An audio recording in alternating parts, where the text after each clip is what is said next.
Subscribe के button पर click करके चैनल को सब्सक्राइब करें और घंटी के बटन को भी जरूर। Hello and welcome to AD education. मैं हूं अमित दीक्षित। आप इस समय देख रहे हैं NIOS DElEd video lecture series 504 और 505 के कोर्स के लिए। तो अभी आपने अगर पहले के लेक्चर को नहीं देखा है तो आप जरूर देखें। इसी वीडियो के नीचे डिस्क्रिप्शन में उसकी लिंक मिल जाएगी, उस पर क्लिक करें और जरूर देखें पहले के लेक्चर। आज इस लेक्चर में आगे बढ़ेंगे और अगले टॉपिक को कवर करेंगे हम कोर्स 504 के ब्लॉक 1 के इकाई 1 के टॉपिक को। तो चलिए चलते हैं इस टॉपिक की तरफ। टॉपिक है 1.2, एक बच्चे के सोचने के तरीके। अब यहां पर एक बच्चे के सोचने के तरीके की बात की गई है। यहां पर बताया गया है कि विद्यालय में, इसका मतलब यह है कि आप जब आम जिंदगी में कई जगहों पर बच्चों को देखते हैं, बाजार पर, सड़क पर, स्कूल में या कहीं और अपने घर में, तो आप ये महसूस करते हैं हर बच्चे का एक अलग अलग बुद्धि का लेवल होता है। जब आप किसी भी बच्चे से बातचीत करते हैं तो आपने देखा होगा कि उसका एक सोचने समझने का तरीका होता है और ये तरीका किसी दूसरे से अलग हो सकता है। आप क्या सोचते हैं कि जब विद्यालय में बच्चा होता है तो बच्चा सोचना और अधिगम करना शुरू करता है? मतलब कहने का मतलब यह है कि आप ये समझते हैं कि विद्यालय के में ही आकर ही बच्चा सीखता समझता है? नहीं, ये ऐसा नहीं है। वो शुरुआत से ही घर से ही सीखना शुरू कर देता है। ये हम सभी जानते हैं आम जिंदगी से। यहाँ पर बच्चे और उसके सोचने के तरीके में कुछ मान्यताएं हमारी रहती हैं। यहाँ बताया गया है कि हम सभी कुछ मान्यताएं लेकर चलते हैं सीखने के बारे में। जैसे कि कुछ ये सोच रखते हैं कि बच्चे का मस्तिष्क एक साफ प्लेट की तरह होता है जिस पर लिखा जाना है। कुछ सोचते हैं बच्चे के मस्तिष्क में पूर्ण अंधेरा होता है, उसे ज्ञान से प्रकाशित कीजिए। बच्चे का मन गीली मिट्टी की तरह होता है, इसे जैसे चाहे ढाल दीजिए। बच्चे हरे पौधे की तरह होते हैं, उनका अच्छे से पोषण कीजिए पानी भोजन के द्वारा। बच्चे का मस्तिष्क एक खाली बर्तन की तरह है जिसको ज्ञान के द्वारा भरा जाए। ऐसी कई तरह की कहावतें और कई तरह की सोच लेकर आप और मैं, हम सभी चलते हैं, माता पिता भी चलते हैं। क्या आप इनमें किस सोच से वास्ता रखते हैं? ये कहीं ना कहीं किसी न किसी सोच से आप भी वास्ता रखते होंगे। यह जानना बहुत ही कठिन है कि चाहे व्यक्ति की आयु कोई भी हो, शिक्षण अधिगम के दृष्टिकोण में हमें एक बात में दिलचस्पी है कि बच्चा अपना दिमाग किस प्रकार इस्तेमाल करता है। तो आपको सबसे ज़्यादा इंपॉर्टेंट इस चीज़ पर सोचना चाहिए कि बच्चा अपने दिमाग को इस्तेमाल किस तरह से कर रहा है। अगर स्पेशल तौर पर कहें, विशेष रूप से कहें, तो कैसे सोचता है, बच्चे के दिमाग में क्या है, ये हमको समझना ज़रूरी है। यानी कि अगर हम ये समझ पाएंगे कि कोई पर्टिकुलर बच्चा है, अगर वो किस तरह से सोचता है, समझता है, तो हमें उसको सिखाने में उसकी स्थिति के अनुसार बहुत आसानी होगी। गणित के विषय में हम बात करें तो सोचने का आधार अवबोधन होता है। अवबोधन को पहले मैं समझा दूं कि अवबोधन क्या होता है। अवबोधन का मतलब है किसी भी वस्तु के प्रत्यक्ष संपर्क में आने के परिणाम स्वरूप जो हमें ज्ञान प्राप्त होता है। यानी कि किसी भी चीज को के संपर्क में आप आते हैं और उससे हमको जो चीज सीखने मिलती है वो होता है प्रैक्टिकली, मतलब छू कर, देख कर, समझ कर, वो होता है अवबोधन। तो आप समझ गए होंगे। अब किसी वस्तु, यहाँ पर लिखा गया किसी भी वस्तु के साथ अवलोकन, अनुभव, परस्पर क्रिया के द्वारा आता है। बच्चे की प्रथम परस्पर क्रिया उसके पर्यावरण में पूर्ण रूप से उसकी ज्ञानेंद्रियों के अनुभव पर आधारित होती है। अब इसका मतलब यह है कि जो छोटा बच्चा होता है उसका सारा जो अवबोधन है, यानी कि सीखना है, वो केवल उसके जो इंद्रियां हैं, ज्ञानेंद्रिय का मतलब हमारी जो सेंसेस होते हैं, जैसे देखकर, छूकर, सुनकर, स्वाद लेकर, उस तरह से चीज़ों को वो समझता है शुरुआती तौर पर बच्चे जब छोटे होते हैं। कई मनोवैज्ञानिकों ने इसमें सिद्धांत दिए हैं जिसमें प्याजे और बर्नर मुख्य हैं। प्याजे का सिद्धांत आपने पहले भी पढ़ा है पिछली इकाइयों में, जो मैंने समझाया था बहुत अच्छे से, और उन्होंने इसके बारे में काफ़ी बात की गई है। प्रमुख स्विस बाल मनोविज्ञानी प्याजे इस बात को बताते हैं कि बच्चे के सोचने की शुरुआत दो प्रक्रियाएं होती हैं इसमें। अब प्याजे ने अपना क्या बात बताई है उसमें समझ लें, ये बहुत इंपॉर्टेंट है। अवबोधन की बात की है उन्होंने और निरूपण की बात की है। तो अवबोधन में आपको बता चुका हूं कि जब भी हम किसी वस्तु के या प्रक्रिया, किसी भी चीज के प्रत्यक्ष रूप से संपर्क में आते हैं, यानी उसे हम टच कर सकते हैं, उसे छू सकते हैं, समझ सकते हैं, तो ऐसी चीज से जो हमें ज्ञान प्राप्त होता है वो होता है अवबोधन, प्रत्यक्ष रूप से किसी चीज के संपर्क में आने पर। और निरूपण का मतलब है समझी गई वस्तु की मानसिक कल्पना करना। अब निरूपण मतलब सिंपल सा वर्ड है कि जब हम किसी चीज़ को समझ लेते हैं तो उसके अनुसार अपने मन में, अपने दिमाग में उसकी एक कल्पना करते हैं, उसके लिए कुछ विचार उत्पन्न करते हैं, उसकी एक पिक्चर बनाते हैं दिमाग में एक, तो वो होता है निरूपण। तो दो चीज़ों की बात की गई है। वास्तव में निरूपण को एक आकृति प्रदान करने के लिए भाषा एक महत्वपूर्ण भूमिका निभाती है। तो यानी कि हम जो सोच रहे हैं उसको अपनी भाषा के जरिए ही बता पाएंगे कि हम क्या सोच रहे हैं। निरूपण का मतलब ये होता है, दिमाग में हम जो भी सोच रहे हैं। अब यहाँ पर बताया गया है कि एक शिक्षक के रूप में हमें अपने मस्तिष्क में अवबोधन के कुछ सिद्धांतों को रखना होगा ताकि बिना किसी बाधा के बच्चों को सोचने की प्रक्रिया के लिए साधन उपलब्ध किया जा सके। तो ये चीज़ आप समझ रहे हैं कि अवबोधन के जो भी सिद्धांत हैं उनको समझना होगा कि किस तरह से समझा जाता है, और इनको समझते हुए साधन उपलब्ध कराने होंगे बच्चों को जिससे कि वो अच्छे से सीख सकें। कुछ महत्वपूर्ण सिद्धांत एडलबर्ट एम्स जूनियर 1938 के अध्ययन के द्वारा बताए गए हैं। हम अपने चारों ओर की वस्तुओं से बोध प्राप्त नहीं कर सकते। हमारी समझ बोध का विकास हमारे अंदर से होता है। तो यानी कि सिंपल सी बात है कि हमारी चीज़ देखकर और जो बाहर देख रहे हैं उससे नहीं समझ सकते। कुछ अपनी हमारी अंदर से सोच होती है, उसके बारे में हमारा विश्लेषण होता है, एनालिसिस होता है, उसके द्वारा समझते हैं।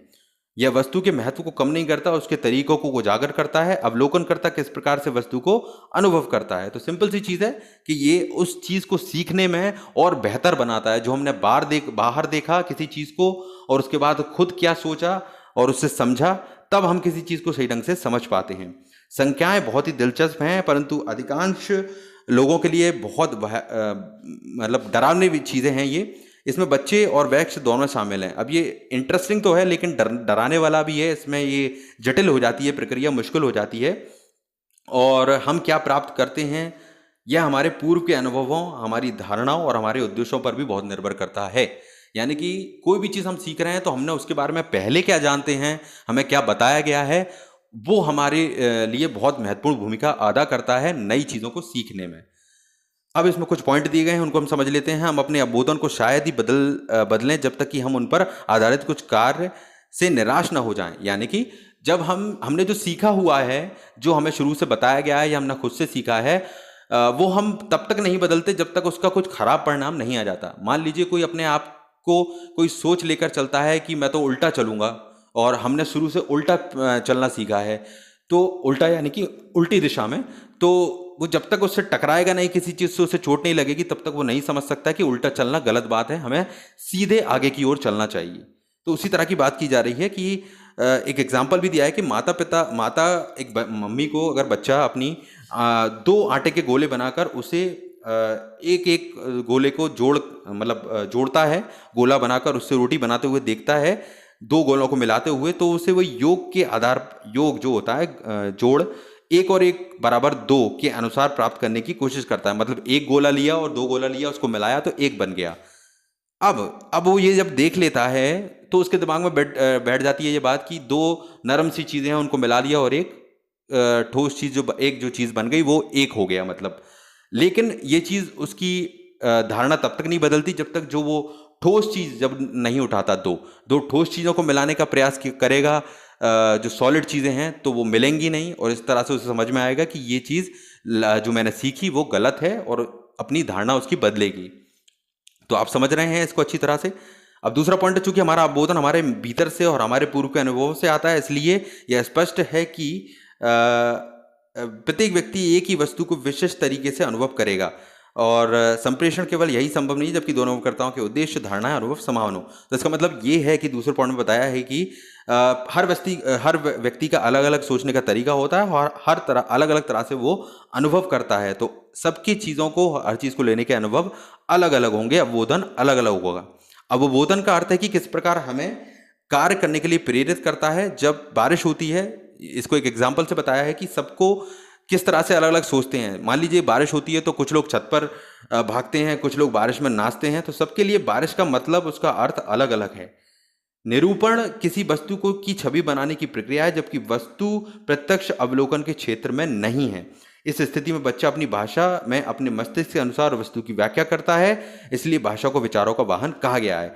तो निरूपण का मतलब, जैसे मैंने आपको बताया था, कि जो समझी गई चीज़ है उसको लेकर आप क्या सोचते हैं, और मतलब उसको लेकर आपका क्या विचार है। और इसी स्थिति में बच्चा भी अपने मस्तिष्क के अनुसार जो चीज़ बाहर से देखता है, फिर अपनी बुद्धि के अनुसार उसको समझता है, उसकी व्याख्या करता है और अपनी भाषा में उसको बताता है।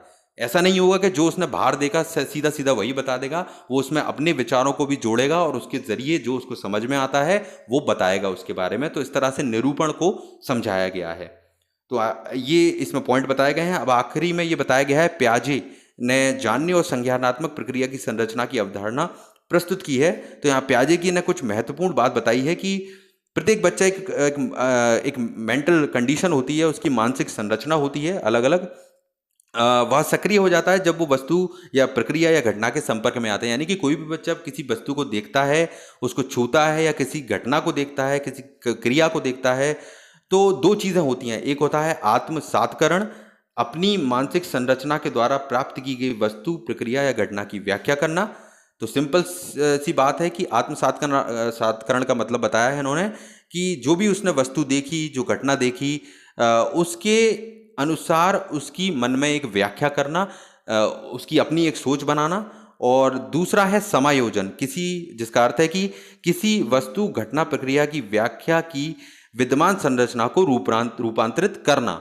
फॉर एग्जाम्पल, जैसे मैंने आपको पहले भी बताया था कि जो एग्जाम्पल इससे पहले बताया था कि दो गोले को उन्होंने आटे के जब मिलाए थे और एक हो गए थे, जब एक बच्चे की मम्मी बना रही थी, तो उसे ये लगा कि यही एक तरीका है एक को मिलाकर दो करने का और एक हो जाने का। लेकिन जब वो देखता है कि दो ठोस चीज़ों को मिलाया जाता है तो वो नहीं मिल रही हैं।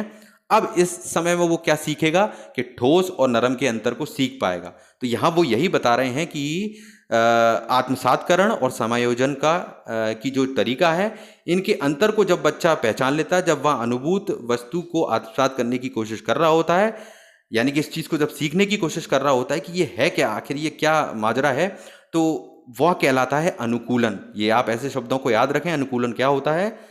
समायोजन और आत्मसात्करण के बीच के संतुलन को पहचानने की प्रक्रिया को सामीकरण कहते हैं। तो अनुकूलन और सामीकरण आपको क्लियर होना चाहिए।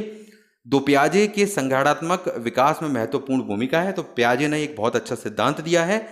उन्होंने कहा है प्रत्येक व्यक्ति की सोच की प्रक्रिया संज्ञानात्मक और अनुकूलनात्मक की अपरिवर्तनीय प्रक्रिया का अनुसरण आत्मसात्करण और समायोजन के सामान्य के रूप में होता है। इसको साधारण शब्दों में ये समझें कि उन्होंने यही कहा है कि आत्मसात्करण और समायोजन का जितना अच्छा तालमेल बैठेगा, कोई भी बच्चा उतनी ही अच्छी तरह से सीखेगा। साधारण शब्दों में मैंने आपको बताया।